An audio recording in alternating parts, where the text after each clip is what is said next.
standing and staring at the water. And so the work that's been done here has taught people how to work, how to make something of themselves. And this is really exciting. I would love to have known George C. Rigby when he moved from northern Utah to Bancroft and broke the farm ground with horses. I would like to have known Moses Rigby, Don Rigby, and some of those pioneers who really worked hard and helped to make this desert blossom. There's a creed for building men. It goes something like this, and women also. He best builds lives of other men who starts from within, so that when the job's all done, the judge will say, a master builder passed this way. I'm sure that's true with the father, the grandfather, these uncles that all worked. They helped to build the people that you, as the Rigby family, are today. We just celebrated the 50th anniversary of the historic Apollo moon landing. Neil Armstrong said this: you want to make a mark? You'd like to leave the world a little better than when you came. That's my goal. And I think this family has made a great mark. You want to talk now, or shall I introduce Celia? Let's go ahead and let Celia do it, and then I'll say maybe a few words at the end. I want you all to meet Celia Gould. She is the Director of Agriculture for the state of Idaho. She was an outstanding legislator. She comes from an agricultural background. She knows what's happening on the farm, and she's concerned, and she's grateful for this family. She came from Boise to be here today to share the good news of what the Century Farm is all about. Celia? I didn't even pay you to say all those nice. Well, it was very nice, and it's very nice to be with all of you today. And Brett, don't feel bad, because I get emotional at these too, and I just met all you folks. But my family always said my bladder's too close to my eyes, and I think that's probably true. But these are emotional events. I mean, when you stop and think, it's not just a farm that has been operating for 100 years. It's the same family that has been on a farm for 100 years. And you know, all of you've read enough history to know what that took. It takes a lot right now. We're losing family farms every day because it's just so tough in the ag commodity prices are low, and the margins are just really tough. So we know it's tough today. This farm went through the Great Depression. What was that like for your family members? What was it like for you guys growing up? It's a lot of hard work. But you know, the thing about farm families is they've got good work ethics, and they've got a lot of integrity and a lot of stick-to-itiveness, and nothing shows stick-to-itiveness like one of these presentations and the opportunity to present you folks a Century Farm designation. So we know who the boss of the outfit is. I have two brothers and myself, and my mom. We all said our piece, and we all thought we were the brightest and the best and had the best information and the best way of doing things. And when Mom said what she had to say, that's the way it worked. And so, Mrs. Rigby, Bonnie, if you'll come up, because we know who the boss of the outfit is, but also the boys. And I know no matter how old they are, they're always the Rigby boys. So the Rigby boys will come up as well. And first of all, we have a certificate here that's signed by the governor, myself, and the executive director of the Historical Society, designating you as a Century Farm. And then also, we have a sign to be displayed. I heard that maybe we need to worry about making sure it doesn't get shot on Saturday night or whatever, but a sign to be displayed wherever you think fit, and we're very proud. And most importantly, I need a big old hug.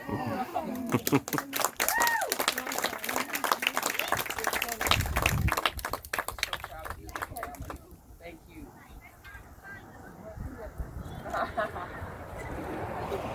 Thank you so much. Thank you. So before we break for to eat, you know, to have a quick little meal, I just want to say a few things. As Jim was talking a little bit about the history of the farm over here in 1910, you know, I remember sitting down in my grandfather's home hearing stories about him breaking the ground and how that they would harness the horses in the morning and go out and make a trip up and a trip back and then have lunch. Meaning, when I say a trip, from one end of the field down to the other end and then coming back. And then they would go in and have lunch, unharness those horses, take the other horses that are harnessed and go do that again. They broke 480 acres. I'm sure it took them a little bit of time to do it. We know what it takes for a tractor to do it, but I'm sure, you know, a horseback and the sagebrush was as tall as the horse's back. You know, the farm, for those of you that don't know, the actual homestead of the farm is over the hill. This home was over there at one time, and I think I just heard Lynn say that she lived in that, and they brought the home over with horses. Is that right? No, tractor? A truck. Pulled the home over here behind a truck. Oh, okay. So this one was pulled over here and put here by a truck and stuff like that. And so this is the original house from the homestead. But I just want to acknowledge Mark and Margot and Sherry. I joke with them that I put this together and I did that, but really it was we and it's us. You know, we've all worked here on the farm. We got up early in the morning to go out and move pipe. And the 24th of July was always a happy day in our life because the pipe, that was our last move of pipe, was the night of the 23rd, and the 24th we got to shut it off. So Dad would always come home and say, I think we're going to go 2 more weeks. And we'd, oh, please, no. And then he would say, no, we're going to shut them off tomorrow. So that was, so the 24th was always a happy day, happy celebration. So that's what we're doing, celebrating. No more pipe to be moved. So, Mom, do you have anything you want to say? Oh, yeah, Mom wanted me to tell you the story. When Grandpa, he lived in Newton, and in the summertime, in early spring, they would move from Newton to Bancroft. It would take him 3 days to get here. He would drive horses. They would herd cows, haul chickens, pigs, whatever, with them, and then they would stop in different places on their way up to spend the night. 3 days for him to get here. So it's a little quicker now. It takes us about an hour and a half to get here. So, but we don't bring the horses and we don't bring chickens. But there were a lot of times that he sold his horses before he even got here. He was very well known in this country as a horse breaker, trainer, draft horses. His draft horses would mind him, all voice command, and he was a great hand when it came to horses. He told us the story. I think it was the first team of horses that he sold that was in the Caribou County Fire. I think it was the Caribou County Fire Department, the team of horses that he sold. So he was well known for the horses and stuff. So, you know, he was a great man.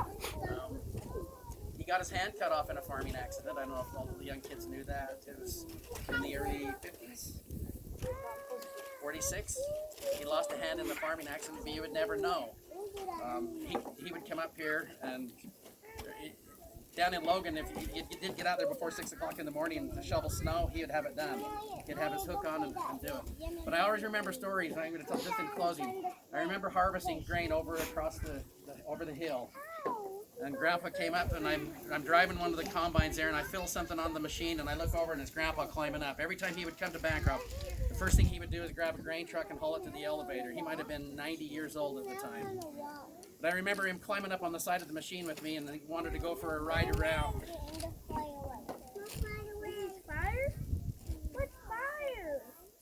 And as we talked inside, kind of looking at things, he loved the farm. He loved it. He loved to come up here to see the grain being cut. He loved to haul it to the elevator. And I remember him riding. He came out to visit us, and we had pigs. And he went over and was feeding the pigs, and I said, Grandpa, you don't have to do that. We have a hired man. And he said, they're not getting enough. They're not getting enough. We need to give him more. So he, with his one hand. with his one hand, yeah. And I remember him riding around the field with me, and I started to slow the machine down because he wanted to get off to take the grain truck in. And he got down to about the third rung of the harvester as I was slowing it down. He jumped off and says, as he going, he says, "Don't slow this damn thing down for me." And he rolled off, rolled through the field, jumped up, and walked off. So he was a goer, a very strong man. I loved him to death. Love my dad to death. Miss him every day of my life right now. He's been passed away for 7 years. Miss him every single day. A lot of questions I would like to ask.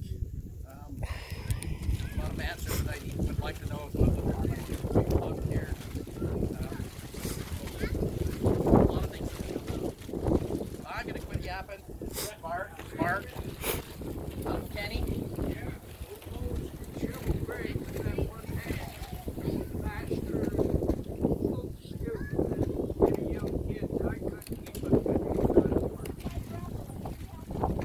Yeah, this is Mom's brother, Uncle Kenny.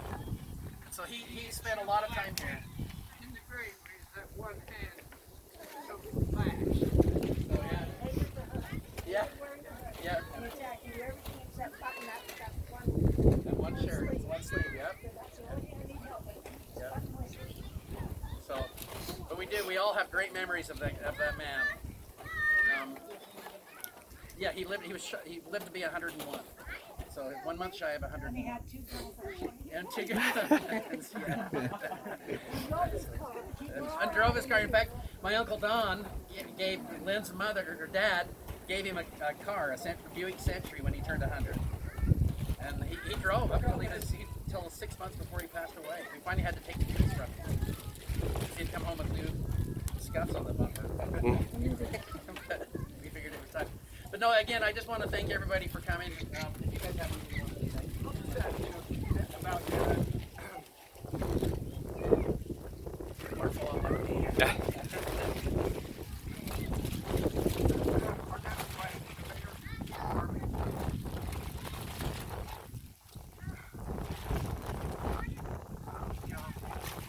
among the first farmers to go no-till, in this area, particularly as far as we go. And, took Texas to western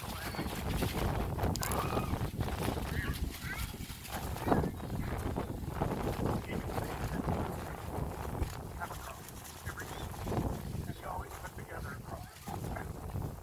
And, the no-till, I think people thought he was crazy, but, he knew what he was doing. He loved the land, dedicated the time to it. He's here. Every time you come up here, build a family. And it didn't even take me 20 seconds to start to cry. But I just remember, and I know every member of the family does, riding with our dad in the combines as probably a 4-year-old kid, 5-year-old kid, sitting up behind him in a massive Ferguson 860, on a dirty, oily pillow behind him, and it was uncomfortable but fun. Oh, it's still one of my favorite memories. It's just, you wish you could relive those memories every day, or relive those experiences every day, but fortunately we have the memories, and we have each other to share them with, so that's all it is. I just want to say thank you, and I got all my crying out. But a lot of memories made here. Work ethics. I look at these kids nowadays and wonder what they're going to do in life. If they had to do what we did, I don't think they could do it. I just want to thank the dad and mom, especially mom now, for all she's done. Keep this farm going. Putting her thumb on her head and pushing us around. So, all I've got to say, I just want to say thank you. And I love this place. This is my quiet place. Come here doing a lot of thinking. Thank my wife, Tracy, putting up with me. I want to thank everyone. Are we good? I think it's all of us, as anybody that's a farmer knows that the wife has to put up with a lot. And That's his niece, and her father was Don. Don. I was just thinking with this house when it was over the hill, and we lived there, it didn't have electricity. We had kerosene lamps, and we heated water on the stove. We had a bathtub, so we heated water and poured it into the bathtub. And then one day my dad was out working, and we knew they were going to bring power over the hill. It was going to be a day there was power, and he didn't know when it was coming. So my mother said, "Don't tell him. We'll light the kerosene lamps, and we'll turn on the." So I went out. I was like 4 or 5. And I went out and I said, "I've got a surprise for you. You won't know what it is till you turn it on."